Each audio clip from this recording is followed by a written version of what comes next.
சட்டம் ஒழுங்கு பிரச்சனை எப்படி இருக்கு அப்படின்னா இருக்கு. சட்டம் ஒழுங்கு பிரச்சனைகளை சிறப்பு கவனம் முதலமைச்சர் செலுத்த வேண்டும்ங்கிறதுல மாற்றுக்கிறதே கிடையாது. ஆனா இங்க என்ன பண்றாங்க அப்படின்னா தனிப்பட்ட விஷயங்கள் நடக்கக்கூடிய பிரச்சனை எல்லாம் டொமஸ்டிக் வயலன்ஸ் எல்லாம் கொண்டு வந்து கவர்மெண்டோட தலையில வைக்கிறாங்க. உதாரணத்துக்கு என்னன்னா 2 நாளைக்கு முன்னாடி மதுரையில பிடிஆர் பழனிவேல்ராஜன் கொஞ்ச நாளைக்கு முன்னாடி ஏர்போர்ட்ல இருந்து வரப்ப அவருடைய கார் மீது ஒரு பெண் வந்து செருப்பு வீசினாங்க. அந்த பெண் மீது வழக்கு பதிவு செய்யப்பட்டிருந்தது.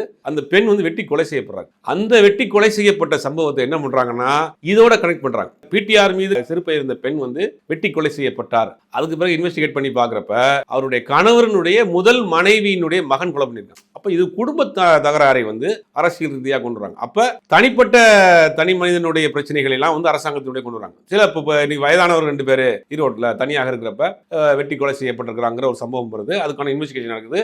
அண்ணாமலை கூட அதுக்கு உண்ணாவிரதம் இருக்க போறாரு அப்படிங்கிற மாதிரி எல்லாம் சொல்றாங்க. இது அரசாங்கத்தினுடைய பொறுப்பு தான். அரசாங்கம் வயதானவர்களை பாதுகாக்குங்கிறத மாற்றுக்கிறது கிடையாது. இந்த விஷயத்தை பொறுத்தவரைக்கும் நம்மளுடைய பார்வை என்னன்னா அரசாங்கம் கூடுதலாக இந்த சட்டம் ஒழுங்கு பிரச்சனையிலே கொஞ்சம் கவனம் செலுத்தணுங்கிறதுல மாற்றுக்கிறது கிடையாது.